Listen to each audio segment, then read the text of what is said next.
Buen día con todos. Este es un video acerca de cómo realizar la prueba estándar para la determinación en laboratorio del contenido de agua, de humedad, de suelos y rocas por masa, ¿no? Bajo el reglamento de ASTM 2216. A su vez, contamos un Excel por si lo desean, ¿no? Muy bien, entonces lo que se va a tocar es la introducción, importancia y uso de este ensayo, el equipo que se va a necesitar, las muestras alteradas y muestras inalteradas, intactas, como sería su caso respecto a este ensayo, y sus cálculos. Por lo tanto, vamos en la parte de introducción. Se tiene una muestra húmeda que va a ser secado en un horno a temperatura de 110 más menos 5 grados centígrados, hasta que su peso sea constante, ¿no? Entonces, la pérdida de este peso durante el secado se considera como agua. El contenido de agua es calculado usando el peso de agua y el peso de la muestra seco, ¿no? Es decir, que desde un primer momento, antes de meter al horno, se tiene una muestra húmeda. Por lo tanto, pasa por el horno, se va secando el agua y por lo tanto nos va a botar una muestra seca, ¿no? Esta pérdida de peso, esta diferencia de peso, vendría a ser el peso del agua, ¿no? El peso del agua. Entonces, aquí tenemos un ejemplo, en el caso de una calicata, pues podemos ver que en el fondo ya se tiene la presencia del nivel freático. Por lo tanto, cualquier muestra que esté por debajo de ese nivel ya se considera una muestra completamente saturada. Es decir, que todos sus espacios vacíos ya están repletos de agua. Por lo tanto, si vamos subiendo por la calicata, a esta altura se tiene una muestra húmeda, ¿no?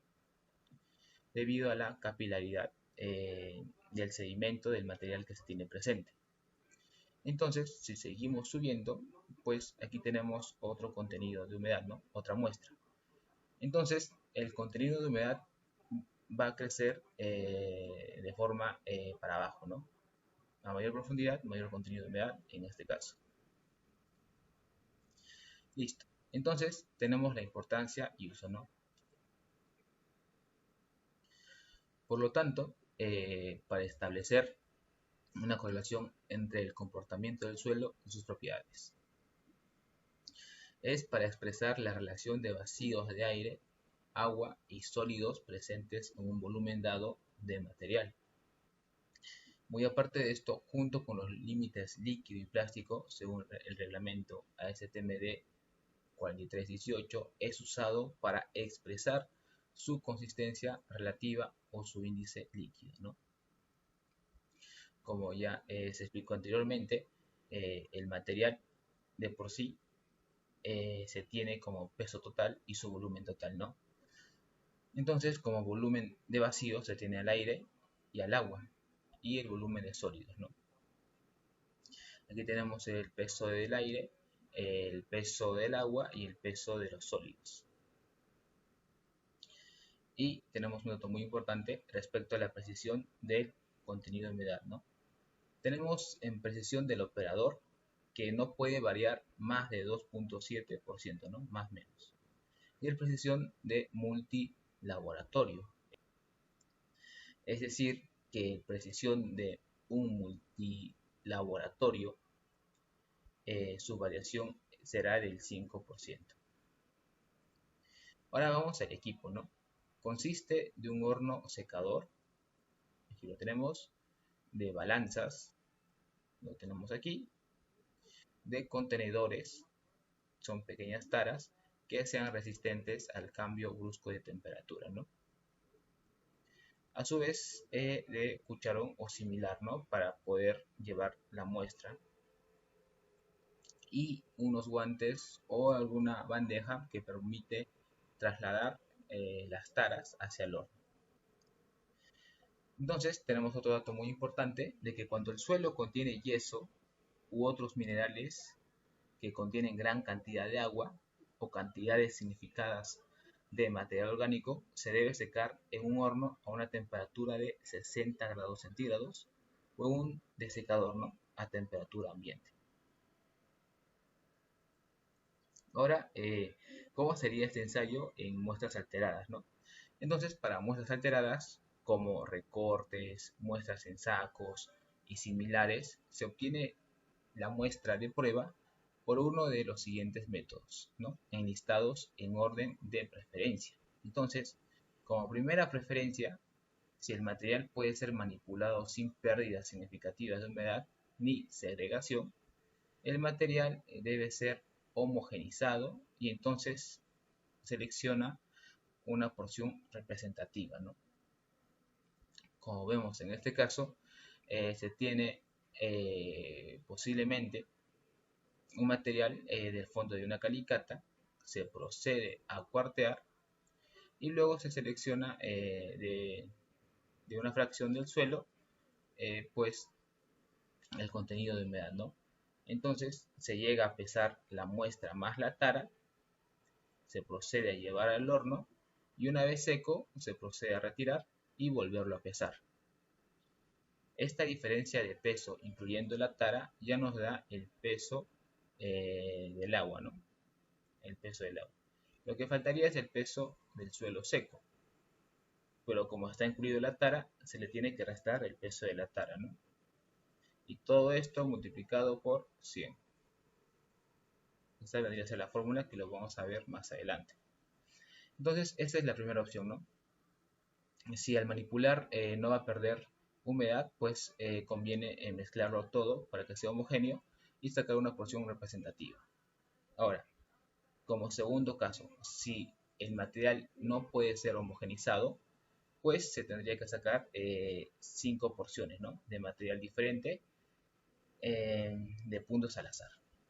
Ahora, como tercera opción, si no se puede apilar como se requería en la opción número 2, pues se toman tantas porciones de material, ¿no?, usando puntos al azar, ¿no? Es decir, que va a requerir más puntos, más muestra para determinar su humedad. Ahora aquí tenemos los cálculos.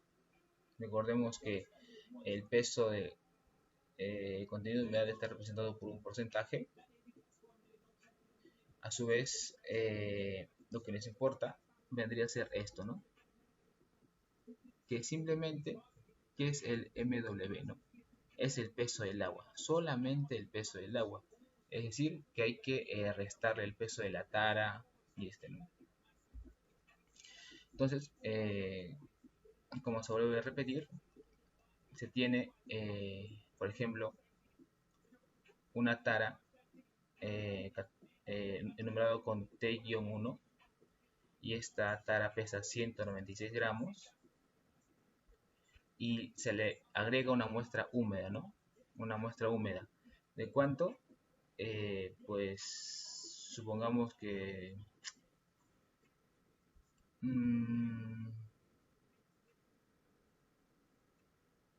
bueno, se le agrega a esta tara de 196 gramos una porción tal que el peso de la tara más la muestra húmeda va a llegar a pesar 824,9.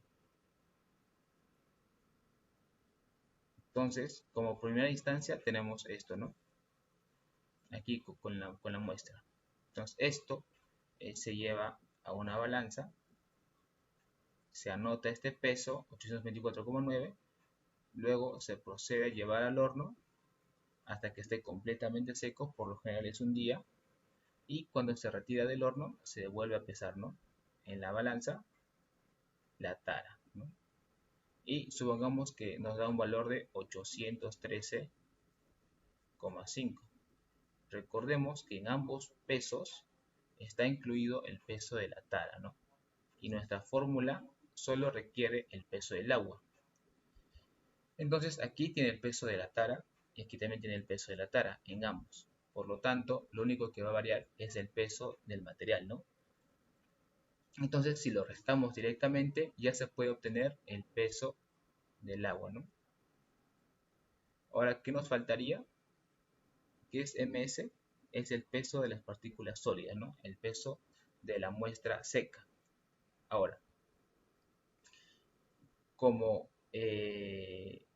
como en la parte final, al sacar del horno pesó 813,5, pues aquí está incluido el peso de la tara y solo queremos el peso de la muestra seca, se le resta el peso de la tara, ¿no? Que vendría a ser 196 gramos. Entonces, si procedemos a restar, pues tendríamos un peso de 617,5. Y justo ese peso se lleva aquí, ¿no? Entonces, todo esto lo multiplicamos por 100 y ya tendríamos nuestro porcentaje de humedad, ¿no?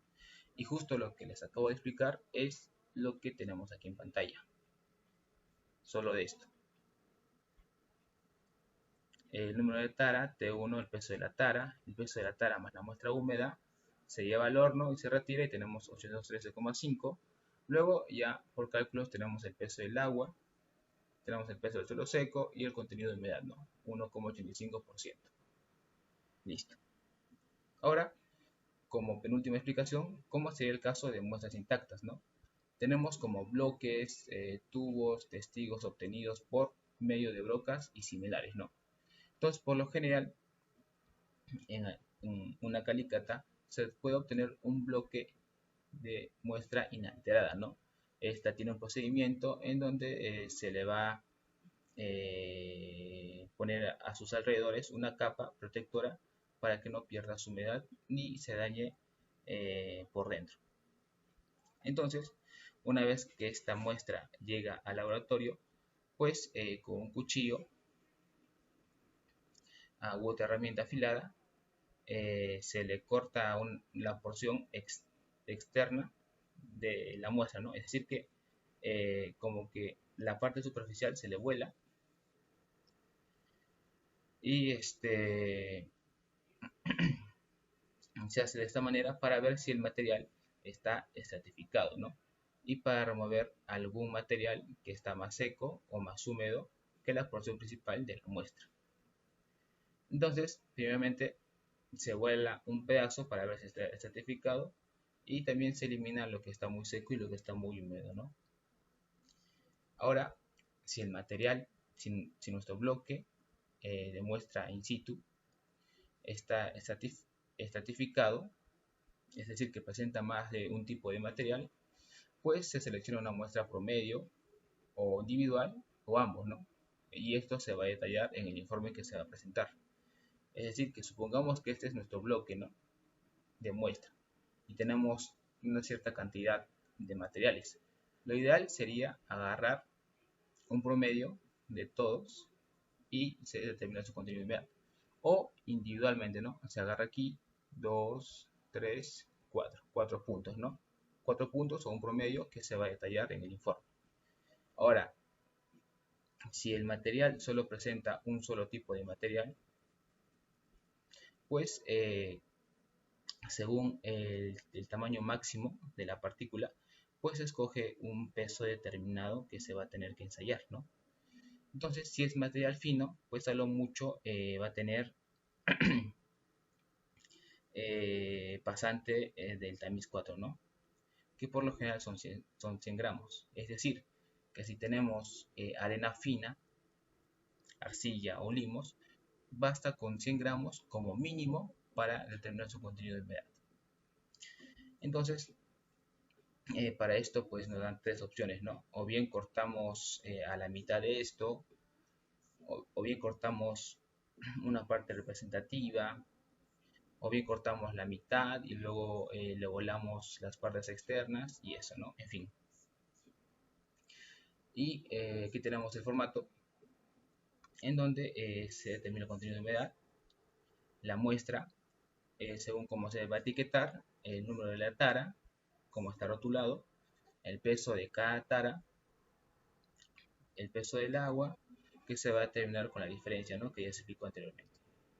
Y eso sería todo. Adiós.